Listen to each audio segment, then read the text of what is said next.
Corridor Bamako-Nouakchott, les premiers camions transportant le coton malien ont été réceptionnés hier après-midi au port autonome de Nouakchott par le PDG de la CMDT, les responsables et les autorités portuaires de la capitale mauritanienne avec beaucoup de satisfaction. Poussé en suspension dans le ciel de la capitale depuis quelques jours, le phénomène qui réduit considérablement la visibilité peut aussi provoquer des infections respiratoires selon les spécialistes rapprochés par une de nos équipes dirigée par Abdoulaye Sako. Sport, football, point de presse du sélectionneur des Aigles du Mali, Mohamed Magasuba, au lendemain de la CAN. Au cœur de la rencontre avec les journalistes, sa sortie médiatique sur une chaîne étrangère et quelques errements techniques. L'occasion a été aussi saisie par le technicien pour présenter ses excuses au peuple malien. Ouverture à Yanfolila de la 5e édition du FIWA 2022, le Festival international du Wassoulou. L'initiative de la diva Oumou Sangaré vise la promotion de la culture malienne. Expositions, prestations musicales et formations seront pendant 3 jours au cœur du rendez-vous. Merci de rester sur nos programmes. Bonsoir, c'est avec réel plaisir que je vous retrouve pour cette édition d'information. Les premiers camions transportant le coton malien sur le corridor Bamako-Nouakchott ont été réceptionnés hier après-midi au port autonome de Nouakchott par le PDG de la CMDT, les responsables et les autorités portuaires de la capitale mauritanienne. Le point avec nos envoyés spéciaux de Gouffana Traoré et Abdoul Salam Bambara. Au port autonome de Nouakchott, le déchargement des camions du premier convoi a débuté ce matin dans les locaux des entrepôts du Mali. C'est ici que séjourneront ces balles de coton avant leur acheminement vers leur destination finale. C'est en fin d'après-midi, hier jeudi, que la vingtaine de camions est arrivée à destination, accueillis sur place par des applaudissements. La délégation malienne et les autorités portuaires mauritaniennes ont pu à l'arrivée échanger à bâton rompu avec les chauffeurs et les responsables et leurs syndicats Sinacor. La route au Bamako-Nouakchott, on l'a fait avec succès, puisque nous sommes rentrés en bonne santé. Pour un court d'essai, l'opération d'évacuation du coton malien vers le port de l'Amitié de Nouakchott ne s'est pas déroulée sans difficultés. Des difficultés qui devront être corrigées au fil du temps. Il s'agit d'un corridor qu'on est en train de mettre en place. Donc, quand on parle des faux frais de part et d'autre, c'est un transport marginal, c'est un peu le transport interfrontalier et c'est un peu de l'informel. Mais on est en train de passer à la vitesse supérieure.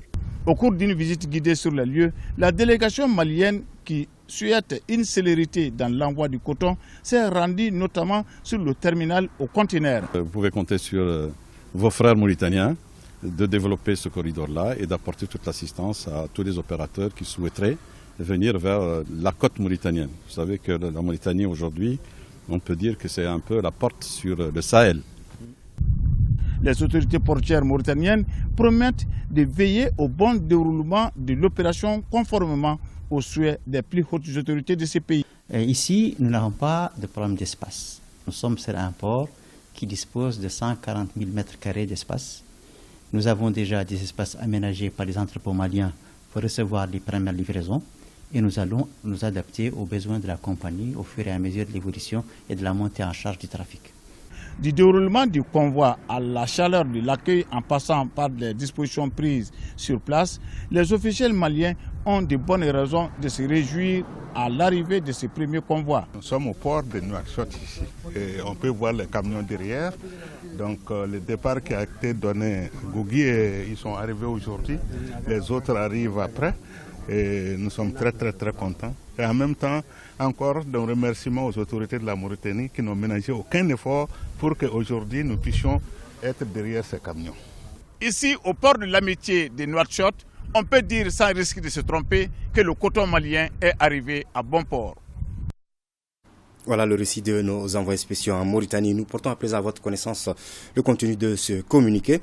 Le ministre des Maliens établi à l'extérieur et de l'intégration africaine informe l'opinion nationale que le gouvernement suit avec une grande attention l'évolution de la situation de nos compatriotes en Ukraine. Conformément à sa vocation d'assistance et de protection de nos compatriotes vivant à l'extérieur, le département a mis en place un comité national de crise chargé de proposer des solutions en vue de venir en aide à nos compatriotes en détresse en Ukraine. Le gouvernement, à travers le département, a déjà pris les dispositions pour envoyer à nos compatriotes un fonds de subsistance, nourriture, hébergement, transport pour une semaine. Ils ont déjà été mis en contact avec une compagnie aérienne qui assurera leur transport jusqu'au Mali. Cette prestation s'étend aux conjoints et enfants de nos compatriotes vivant dans ce pays.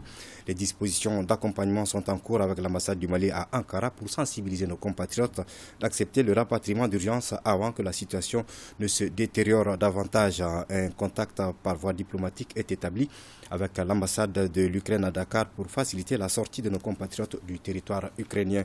Le ministre se fera le devoir d'informer l'opinion nationale au fur et à mesure de l'évolution de la situation et appelle nos compatriotes à la vigilance.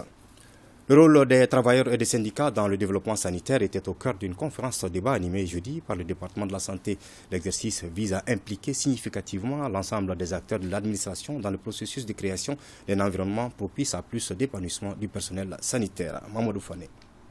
Cette conférence débat initiée par le ministre de la Santé et du Développement social se veut un cadre de dialogue social et aussi d'échange entre le département de la santé et les différents syndicats. Il s'agit pour nous de contribuer au renforcement des capacités des responsables syndicaux et administratifs à travers l'instauration du dialogue social comme moyen et instrument de développement et l'entretien d'un climat social apaisé, lequel est nécessaire pour l'atteinte des objectifs du secteur de la santé et du développement social. La priorité pour le gouvernement de la transition, c'est l'amélioration des conditions de vie des populations, dont la santé est un élément clé. Nous sommes dans cette dynamique de continuer à dialoguer, à échanger avec les syndicats. Ce sont des travailleurs qui ont des responsabilités, donc des obligations et qui ont des droits qu'il faudrait préserver. La présente conférence débat a été l'occasion de souligner l'importance du personnel dans le développement sanitaire, toutes choses partagées par les différents syndicats de la santé. En tant que syndicat, nous pouvons dire que le gros du problème dans nos structures aujourd'hui, c'est surtout cela. Le problème d'écoute, le problème de disponibilité de nos dirigeants et le problème de respect des engagements pris. Donc ça, c'est vraiment des sources de démotivation qui ne sont pas de nature à assurer une stabilité et une accalmie au niveau de nos structures. Le ministre délégué à l'action humanitaire a salué l'initiative de cette conférence. Il a souligné que les actions humanitaires ne peuvent être menées que dans un environnement apaisé et cela nécessite un cadre de dialogue permanent avec les syndicats, dira le ministre. Un autre communiqué avant de poursuivre, le ministre des Affaires religieuses, du culte et des coutumes, sur la base de la délibération de la Commission nationale d'observation de la Lune, a l'honneur d'informer la communauté musulmane du Mali que le croissant lunaire Shaban ou Sungalou Makono a été aperçu le jeudi 3 mars 2022 à Bamako, Doumanzana, Nafadi. En conséquence, le mois lunaire Shaban ou Sungalou Makono débute au Mali ce vendredi 4 mars 2022 sur toute l'étendue du territoire national. Plus de 6 milliards de francs CFA, c'est le montant de la phase 2 du projet dénommé Bangé Kolochili Nieta, la promotion du planning familial. Le lancement a eu lieu jeudi au CESCOM de Senou, en commune 6 du district de Bamako. Le projet contribuera pendant 4 ans à l'amélioration de la santé de la population à travers la promotion du planning familial. Adama Traoré. Comme dit un adage de chez nous, quand la soupe est bonne, on ne change pas la recette. C'est pourquoi la phase 2 du projet Bangé Kolochili Nieta, en français, la promotion du planning familial, vient d'être lancée au CESCOM de Senou. Cette deuxième phase, qui s'étendra sur 4 ans, avec un budget de plus de 6 milliards de francs CFA, mettra l'accent sur les groupes vulnérables et les déplacés, une démarche qui permettra de faciliter leur accès aux services de santé de la reproduction et du planning familial. 2 objectifs font partie de BKN 2. Le premier objectif, c'est de créer un environnement favorable à l'accès et l'exercice des droits santé sexuelle et reproductive. Deuxième objectif est améliorer l'offre de services de santé sexuelle et reproductive de qualité. Selon la représentante de l'ambassade du Royaume des Pays-Bas, la santé de la reproduction et les droits reproductifs font partie des priorités de leur politique de coopération. S'appuyant sur les leçons tirées de la phase 1, le programme met les besoins des clients au centre des services pour l'auto-efficacité et le développement d'une attitude positive vis-à-vis de la santé de la reproduction. Nous attendons que d'ici la fin de la phase 2, des résultats éloquents seront atteints. Ce projet ambitionne la mise en place et le renforcement des cadres de concertation, la mise en place de 20 écoles de mari, l'offre des services de planification familiale pour combler les gaps et l'appui à la sécurité contraceptive. La phase 2 du projet couvrira les régions de Koulikoro, Ségou, Sikasso, Mopti et Gao. Pendant que certains pays de l'Union européenne imposent au Mali des sanctions injustes, d'autres apportent leur soutien à notre pays. C'est le cas d'une mission humanitaire italienne qui séjourne au Centre national d'odontostomatologie pour des chirurgies humanitaires gratuites des fentes labio-palatines. Durant une dizaine de jours, ces missionnaires italiens et leurs collègues maliens vont procéder à la prise en charge gratuite d'une cinquantaine d'enfants et d'adultes souffrant de malformations faciales et d'autres pathologies relatives à la bouche. Ousmane Diakité. La petite Kadiatou Traoré est victime d'une pathologie plus ou moins reléguée au second plan selon certaines affirmations. Il s'agit de la fente labiopalatine. Ce vendredi matin, la petite Kadiatou est accompagnée par sa mère au Centre national d'odontostomatologie pour bénéficier de la chirurgie humanitaire gratuite. C'est des malformations qui atteignent les lèvres, soit les palais, la face antérieure de bouche, donc qui normalement au cours du développement doivent se fermer. Mais pour des raisons autres, il arrive que ces fentes, que ces lèvres-là ne se ferment pas. Donc nos partenaires italiens sont au Mali présentement pour la prise en charge de ces enfants-là. On reconnaît ses vrais amis pendant les moments difficiles, dit-on. Cette assistance humanitaire d'Italie au Mali en est la parfaite illustration. Nous avons fait sa mission pour changer l'expérience avec les collègues d'ici, pour aider l'enfant de Mali. Nous avons médecins, oui, n'a pas de problème avec la politique, avec les problématiques. Nous avons notre corps, c'est pour la population, pour la fraternité. Parmi la quarantaine d'enfants et d'adultes qui ont déjà bénéficié de l'opération, il y a les jumelles de ces pères de famille. Nous sommes là ce matin pour faire le pansement de nos jumelles. Elles avaient subi une opération chirurgicale au niveau de leurs lèvres. Leur état s'améliore. Nous sommes vraiment satisfaits de leur prise en charge par les Italiens. Cette mission humanitaire d'Italie de chirurgie gratuite des fentes labiopalatines se déroule depuis le 27 février au Centre national d'odontostomatologie et s'achève le 6 mars. Faisons à présent le point Covid de ce vendredi 4 mars 2022. Les services de santé ont effectué 983 tests sur lesquels 4 cas positifs ont été détectés. On dénombre 7 guéris et 0 décès à ce jour. 49 personnes sont sous traitement. Pour vous protéger les autres, suivez les mesures de prévention et faites-vous vacciner. En plateau avec moi, Ibrahim Traoré. Ibrahim Traoré, bonsoir. Bonsoir Amara Mali Diallo. Avec vous, le contenu d'un important communiqué du gouvernement qui nous parvient à l'instant. Oui, le gouvernement de la République du Mali porte à la connaissance de l'opinion nationale et internationale que les forces armées maliennes du poste de sécurité de Mondoro dans le cercle de Douanza ont vigoureusement réagi à une attaque complexe avec utilisation de véhicules piégés dans la matinée de ce vendredi 4 mars 2022 aux environs de 5h30. Le ratissage des forces spéciales immédiatement déployées sur zone a permis de retrouver et neutraliser 47 terroristes dans la matinée contre un bilan provisoire ami de 27 morts, 33 blessés, dont 21 graves évacués sur Sévaré, 7 portés disparus et des dégâts matériels.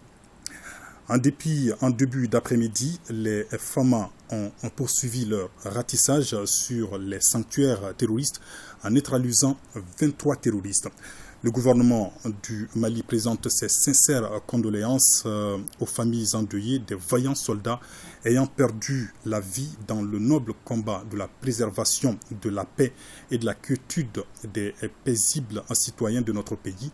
Le gouvernement du Mali rassure l'ensemble des populations que le sacrifice ultime consenti par ces dignes fils de la nation ne restera pas vain et que toutes les mesures seront prises pour arrêter et traduire devant la justice les auteurs de ce acte ignoble et tragique.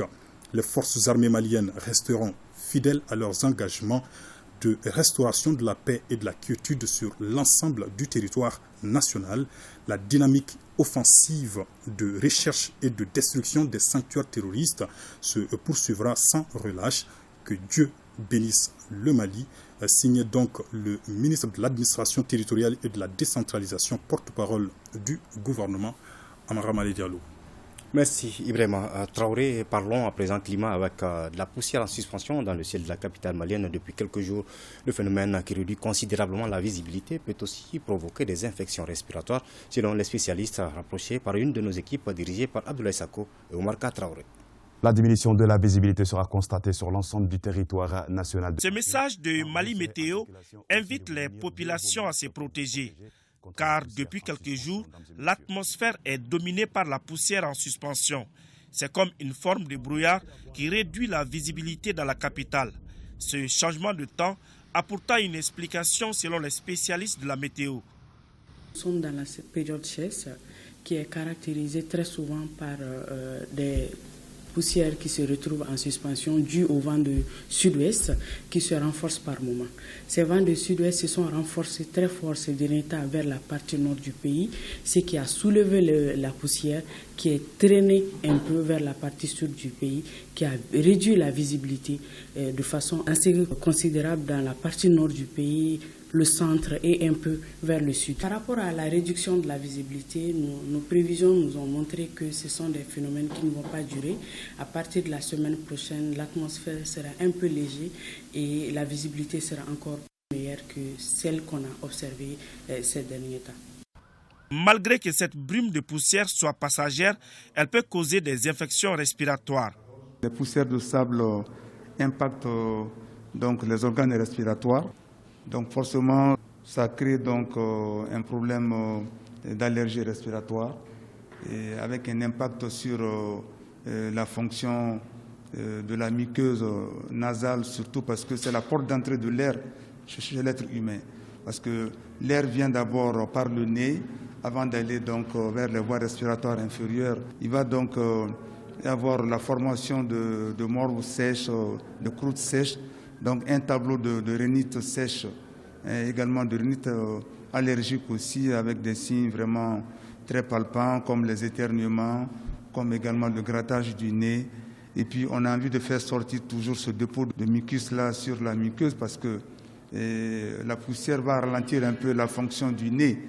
Voilà pourquoi le masque et le turban sont devenus les compagnons de tous les jours de Mahalmoudou Moussoudou, agent de sécurité. Je porte le masque aujourd'hui pour me protéger parce qu'on a remarqué que dans ces 2 jours-là, il y a beaucoup de poussière. Je me protège pour ne pas attraper quelques maladies. Avec la réduction de la visibilité, la prudence doit être de mise dans la circulation. Ça demande une certaine prudence pour la conduite. Vu que la circulation, vraiment, avec cette densité, nous sommes obligés d'être très prudents, vraiment. Vous voyez vous-même la poussière sur les vitres. Voilà, ça nous dérange un peu, mais il faut être prudent, comme les exigences même de la circulation les veulent comme ça. Il est vraiment recommandé d'écouter les informations météorologiques et aussi de s'habiller conformément au temps qu'il fait. Et aussi, à partir de la semaine prochaine, vraiment, il est recommandé d'éviter de sortir entre 14h et 16h. C'est en ce moment où nous allons enregistrer les pics de température. De porter très souvent les masques parce que ces poussières-là, elles sont tellement petites, 0,05 mg. C'est-à-dire que ça passe des fois jusqu'au poumon directement. L'idéal, c'est de porter les masques pour confronter la poussière. Mais en dehors des masques, c'est qu'on peut, par exemple, mettre un peu sur la muqueuse nasale à l'intérieur, soit du beurre de karité. Et il y a également l'huile goméléla aussi, en pharmacie, qu'on peut payer aussi, pour protéger un peu la muqueuse nasale. Mais cette protection de la muqueuse nasale aussi passe aussi par un nettoyage également du nez en fin de journée. Quand vous rentrez à la maison, il faut prendre l'habitude, par exemple, de prendre quelques pincées de sel-gemme dans de l'eau tiède et rincer le nez avec ça. Après ces conseils que nous prodiguent les spécialistes, chacun doit savoir ce qu'il lui reste à faire pour se protéger. Voilà, pour plus de précisions et de conseils, suivez le bulletin météo de ce jour juste après cette édition d'information.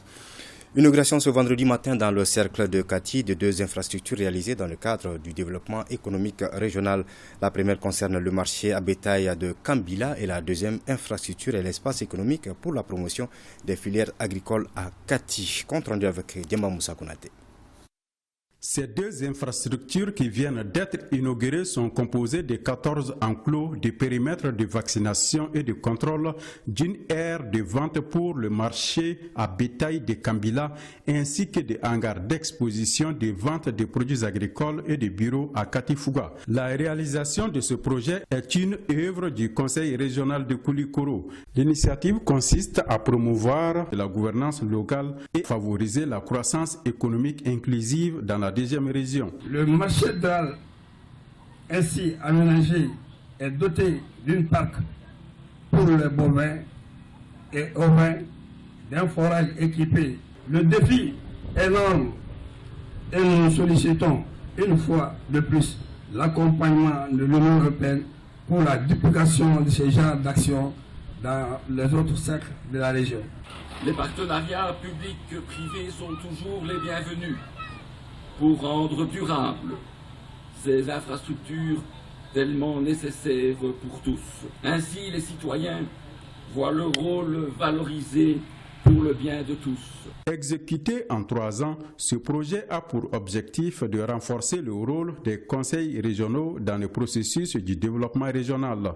Les infrastructures ainsi réalisées vont sans nul doute contribuer à faciliter la commercialisation des animaux, mais aussi à tonifier la dynamique d'échange déjà existante entre différents acteurs de la filière pour une augmentation substantielle de leurs revenus.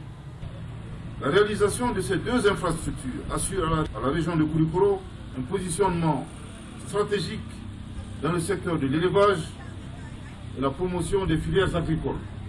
Il s'agit également d'une source de revenus qui contribue à moyen terme à une meilleure planification des actions de développement par la mobilisation des ressources internes, gage d'une bonne décentralisation. Le marché à bétail Dral de Kambila et l'espace économique pour la promotion des filières agricoles ont été entièrement financés par l'Union européenne pour près de 600 millions de francs CFA.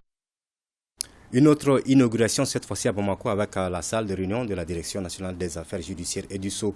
Cette nouvelle salle, dotée de toutes les commodités, permettra d'offrir au cadre de la Direction nationale un meilleur espace de travail. La cérémonie, présidée par le ministre de tutelle Mahamadou Kassogué, a aussi été le cadre pour récompenser certains acteurs et amis de la famille judiciaire. Modibo Marikpo. Une salle de réunion flambant neuve pour la Direction nationale des affaires judiciaires et du Sceau. Une salle d'une capacité de près de 80 places, bien équipée donc, et qui permettra aux responsables d'être désormais dans de bonnes conditions pour planifier les projets et programmes au bénéfice des usagers de la justice. Avec ce nouveau local fraîchement équipé, gageons que les résultats déjà raisonnablement honorables des travaux de la commission permanente législative seront décuplés, les membres plus motivés, la participation plus assidue. Monsieur le ministre, permettez en cette occasion qu'en votre nom, j'adresse mes très vives et sincères félicitations à l'ensemble des partenaires qui nous accompagnent. Un cadre avec toutes les commodités et qui doit désormais pousser l'administration judiciaire à plus de résultats. Ces projets, selon les ministres de la Justice, en appellent d'autres, avec comme finalité rapprocher la justice des justiciables. Beaucoup d'autres chantiers sont ouverts et en train de connaître un cheminement remarquable. Je sais qu'au terme de l'examen des différents textes qui sont en chantier, nous aurons une justice à hauteur de nos souhaits. Je souhaite que ce centre puisse servir de cadre à des discussions très fructueuses entre tous les acteurs. Le deuxième acte de cette cérémonie, c'est la remise d'attestation de reconnaissance à certains acteurs et partenaires de la famille judiciaire. Une façon pour la Direction nationale des affaires judiciaires et du Sceau de remercier ces derniers pour services rendus. La problématique de l'emploi des jeunes et des femmes se pose toujours au Mali. C'est pourquoi le CERCAP, en collaboration avec le Consortium pour la recherche économique en Afrique, a initié une étude dont le thème porte sur le potentiel d'emploi des femmes et des jeunes dans les secteurs de branches d'activité économique au Mali. Le but de l'étude est d'analyser les secteurs d'activité économique pour relever les défis liés à l'emploi des jeunes et des femmes. Compte rendu Inaba. L'exercice de ce jeudi consiste à disséminer les résultats d'une étude réalisée par le Centre d'études et de renforcement des capacités d'analyse et de plaidoyer CERCAP. Une étude qui a pour thème le potentiel d'emploi des femmes et jeunes dans les secteurs et branches d'activité économique au Mali. L'objectif visé est d'analyser les secteurs et les branches d'activité économique ayant le plus fort potentiel de création d'emplois pour les femmes et les jeunes. L'objectif aujourd'hui, c'est de partager les résultats avec les acteurs de développement, les acteurs étatiques, la société civile et le secteur privé. Parce que cette recherche est menée sur le Mali, c'est pour pouvoir aider au processus de développement, au processus de prise de décision de politique publique. Pour relever les défis liés à l'employabilité des jeunes et des femmes, le gouvernement du Mali a mis en place plusieurs projets et actions durant les 2 décennies. Il s'agit du programme Emploi Jeunes. L'étude dont les résultats font l'objet de cette session de dissémination répond aux critères de rigueur méthodologique en raison du label AIRC. Ça a été mené par des Maliens sur le Mali. Et enfin, ça a un lien avec plusieurs politiques, stratégies et priorités nationales, parmi lesquelles on peut citer la politique nationale de l'emploi, la politique cadre de développement de la jeunesse, la politique nationale genre et les projets en faveur de l'autonomisation et l'épanouissement de la femme, et enfin la feuille de route nationale du dividende démographique. L'étude a concerné toutes les régions administratives du Mali. Les résultats montrent que le chômage touche les femmes et les jeunes de 15 à 35 ans. La 14e session ordinaire du conseil d'administration du bureau de restructuration et de mise en œuvre, de mise à niveau des entreprises industrielles s'est tenue jeudi. L'ordre du jour portait sur l'examen et l'adoption du rapport d'activité 2021, celui du rapport d'exécution du budget ainsi que l'information relative au contrat annuel de performance 2022. Mohamed Kaintao. Pour cette 14e session ordinaire du conseil d'administration du bureau de restructuration et de mise à niveau des entreprises industrielles BRMN, les administrateurs examinent et adoptent les rapports d'activité et d'exécution du budget 2021. Ils discutent également du budget et du contrat annuel de performance de la structure courant 2022. D'ores et déjà, sur un total de 5 entreprises programmées, 4 ont été accompagnées. En termes de résultats pour 2021, on avait un objectif de 5 entreprises à accompagner. On a fait le pré-diagnostic de 4 entreprises. L'autre, et la 5e, n'était pas disponible compte tenu d'une situation à leur niveau. Et finalement, ils n'ont pas été éligibles au programme. Le contrat de performance, c'est comme les activités qu'on a programmées en 2022. Le nombre d'entreprises qu'il faut accompagner, l'accompagnement qu'il faut les faire après identification des actions, c'est ça qu'on a mis dans le contrat avec comme indicateur 2, c'est-à-dire le taux d'entreprise diagnostiqué et le nombre d'entreprises accompagnées.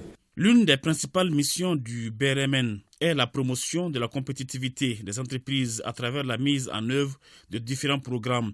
Mais la faible mobilisation des ressources occasionnées par la crise multidimensionnelle a entravé la bonne exécution des activités. La phase de relance 2 vise à relancer le secteur industriel du Mali à travers l'amélioration de ses performances économiques pour une contribution plus élevée à la croissance économique, aux exportations, à la promotion de l'investissement et à l'emploi. Ces objectifs spécifiques consistent à mettre en œuvre des actions de restructuration et de mise à niveau des entreprises et des services d'appui à l'industrie.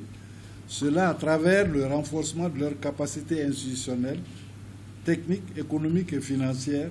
Le président du conseil d'administration a demandé aux administrateurs et représentants de différentes structures de plaider pour l'effectivité de la mobilisation des ressources. Cela afin de permettre au BRMN de poursuivre à hauteur de souhait la mise en œuvre de la phase de relance 2 2022-2024. Autre conseil d'administration avec l'agence de développement régional de Bamako qui a donc tenu ce vendredi la 9e session ordinaire de son conseil d'administration. Les détails avec Anchata Koulibaly. Favoriser le développement régional et local dans son espace d'intervention, assister les collectivités territoriales dans la maîtrise d'ouvrage, c'est la vision de l'Agence de développement régional de Bamako, ADR. Les administrateurs sont réunis pour la 9e session de son conseil d'administration. Au cours de l'année 2021, nous avons accompagné les collectivités territoriales du district de Bamako dans la maîtrise d'ouvrage sur des questions liées aux besoins des populations. Nous avons à ce jour 5 PDSEC en cours de réalisation sur les 7 PDSEC. Ces documents de planification permettent et s'imposent aux collectivités, permettent de pouvoir faire en sorte que la commune puisse évoluer en toute bonne cause pour les besoins des populations et d'éviter les pilotages à vie. Tout ce qui doit être fait dans le cadre des 5 années à venir doivent être des activités qui sont inscrites dans le cadre de ce PDSEC. Pour l'année 2022, nous avons décidé de continuer notre action d'accompagnement. Le budget prévisionnel pour l'année 2022 de l'Agence de développement, ses limites est un budget de fonctionnement qui est lié au budget que l'État met à notre disposition. Malheureusement, ce budget il tourne autour de 200 millions. L'apport de l'ADR est remarquable courant 2021 en matière d'accompagnement et d'expertise et d'appui aux collectivités territoriales. Grâce au concours de l'ADR, du gouvernorat et des collectivités, la suite du programme du projet PACOM, dénommé Projet de résilience urbaine de Bamako, a orienté tout son budget sur le district de Bamako. Le montant global est estimé à 238 millions de $, soit environ 130 milliards et quelques répartis comme suit.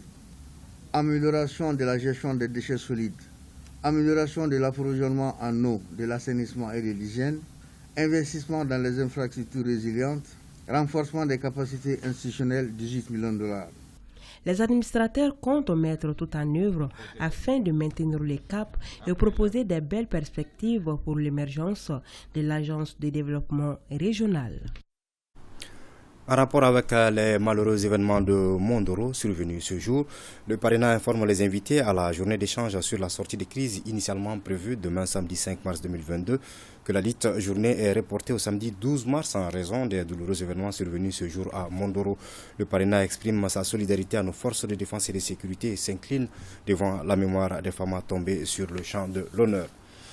Les cheminots retraités s'impliquent dans la crise du chemin de fer au Mali à travers la deuxième édition de la journée de réflexion ferroviaire. Relance et pérennisation de l'activité ferroviaire, c'est le thème choisi cette année par leur association. Fademba Keita.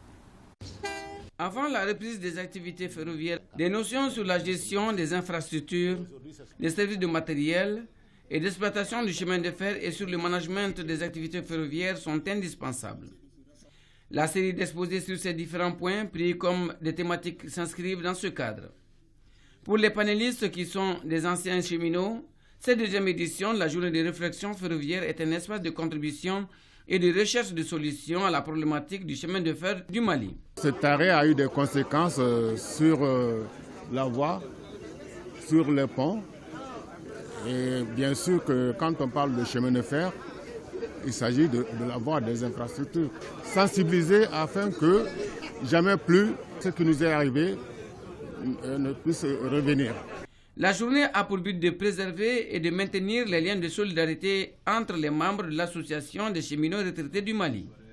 Mais elle devient plus patriotique et constructive avec le choix du thème relance et pérennisation de l'activité ferroviaire. À la suite de toutes ces présentations des panels, ils sortiront, n'est-ce pas, des recommandations fortes avec des propositions de sortie de crise que nous allons certainement soumettre aux autorités. Des dispositions sont en cours pour que les activités ferroviaires arrêtées depuis 2018 reprennent sur les 646 km longueur totale de la régie du chemin de fer du Mali. Nous sommes aujourd'hui en plein dans les travaux de relance, avec les travaux sur les ouvrages d'art, les travaux sur les voies, les travaux de réhabilitation de certaines locomotives et les travaux de réhabilitation et de réparation de certaines voitures voyageurs. Également, nous sommes aussi dans la lancée pour la formation du personnel. Le gouvernement de transition loue les actions menées par la plateforme de concertation et d'action créée en 2016 par l'association des anciens cheminots et la CADERCA. Cependant, il s'engage à mettre un terme à travers ces services de contrôle à la mauvaise gouvernance, source de fermeture de beaucoup de nos services étatiques et structures rattachées. Renforcer la résilience des populations déplacées des 4 communes de Tombouctou et de Mopti face aux effets de la crise sécuritaire à travers la création d'activités génératrices de revenus.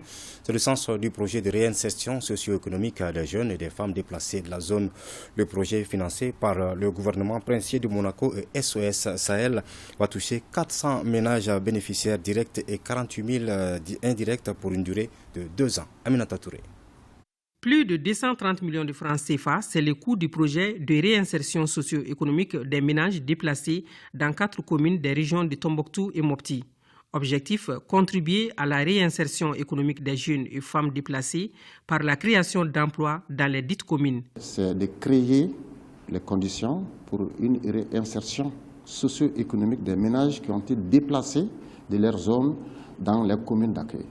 La commune de Yuwaru, la commune de Dongo, il y a la commune de Hamzakoma et la commune de Sédéré. Nous allons les aider à créer les actifs de production. Ce projet qui s'étend sur une période de 2 ans va renforcer la résilience de 400 ménages bénéficiaires directs et 48 000 indirects face aux effets de la crise sécuritaire.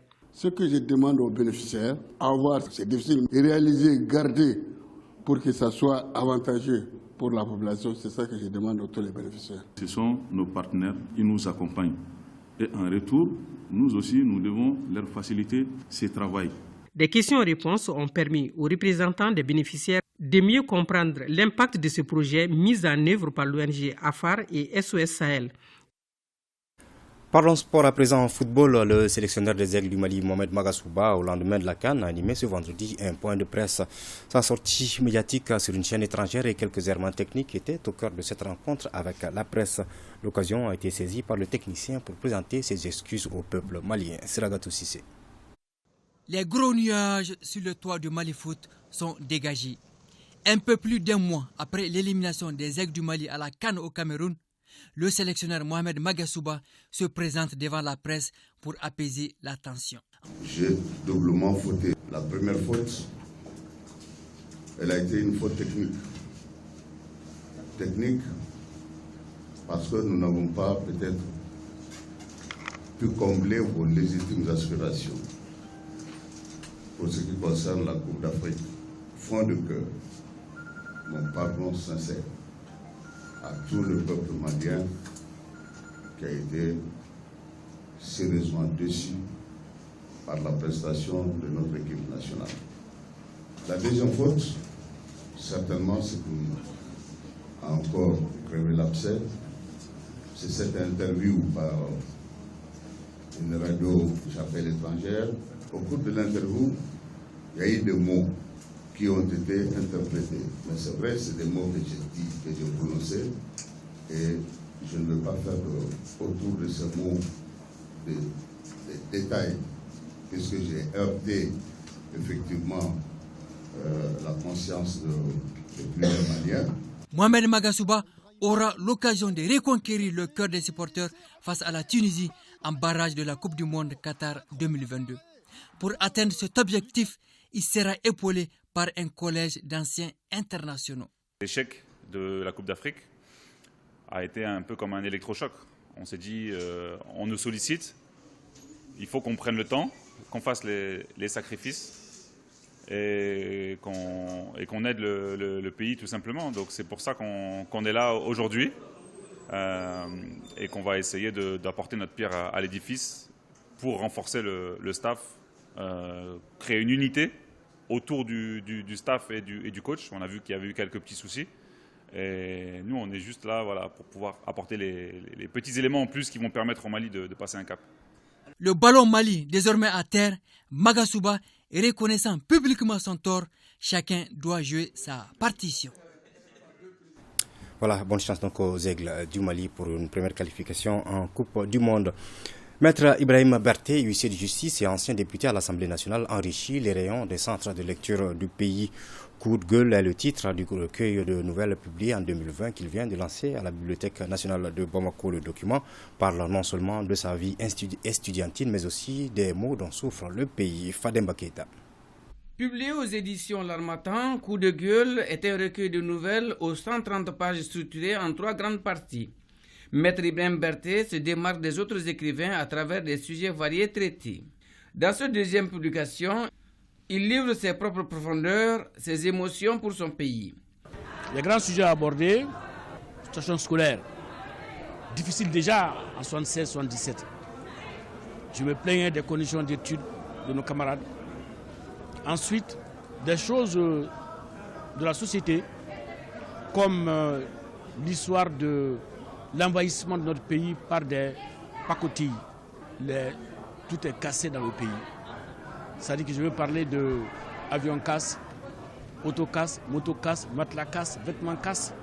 Il faut qu'on apprenne nous-mêmes à travailler, à créer, à produire, à transformer nous-mêmes. Le style de l'auteur huissier de justice de son État a ébloui plus d'un. Ses collègues et anciens encadreurs trouvent que son miroir s'est promené un peu partout. Rien qu'à lire les têtes de chapitre, mais on voit que tout ce dont nous nous plaignons actuellement, ce qu'on veut éliminer là, pour qu'on ait le Mali croix, il a touché à tout ça. Ah, c'est une référence. C'est vraiment un chef-d'œuvre. Il n'a rien oublié. Coup de gueule sonne comme l'expression de la colère, de l'indignation d'un homme face aux maux qui minent notre société, notre pays, dans sa gestion interne, mais aussi dans ses rapports avec les autres, surtout avec les colonisateurs. Maître Berthier s'érige en défenseur de la patrie contre les agressions internes.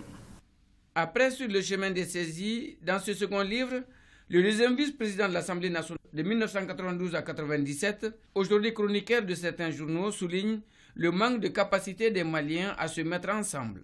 Il reste tout de même optimiste quand l'homme politique écrivain dit, je cite, « Le Mali se réveillera ». Un incendie s'est produit au grand marché de Sikasso dans la nuit de jeudi à vendredi entre 23h et 4h du matin.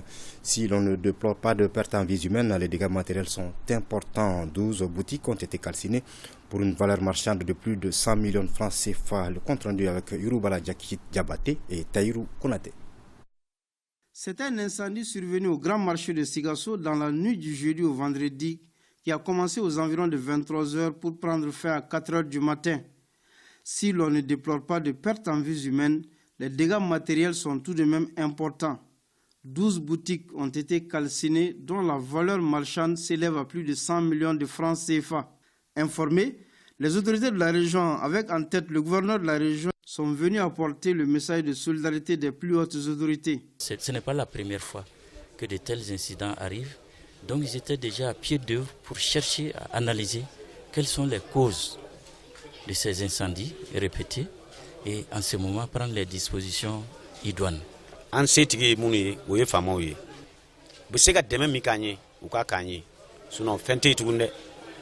Nous demandons un soutien aux plus hautes autorités afin qu'elles puissent nous venir en aide pour sortir de cette situation. La délégation de la Chambre de commerce et d'industrie de Sikasso et la mairie sont à pied d'œuvre pour mettre fin à ces incendies à répétition. Donc, les autorités, nous et mairie, vraiment avancer la baraille. De commun accord avec la mairie, nous travaillons de manière à ce que les incendies cessent.